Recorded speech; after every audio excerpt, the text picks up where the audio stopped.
Salam əmi. Artıq 3-cü plaşatkaya çıxan yolumuz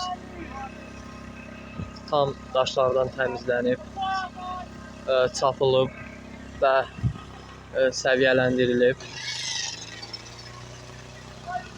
Aşağıda pilləkanın qoyulması üçün də daşlar başladılıb, yığılıb. İnşallah ki, artıq sabah birinci pilləkanımız buradan başlayacaq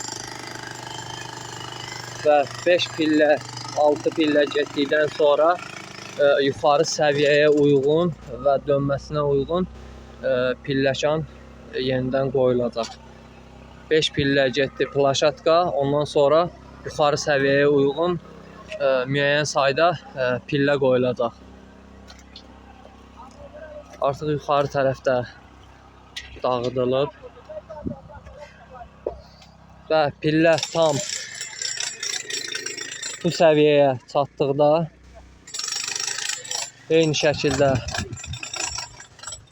beton verilib, tam plaşatka və plaşatkaya çıxan dar yol hazır olacaq.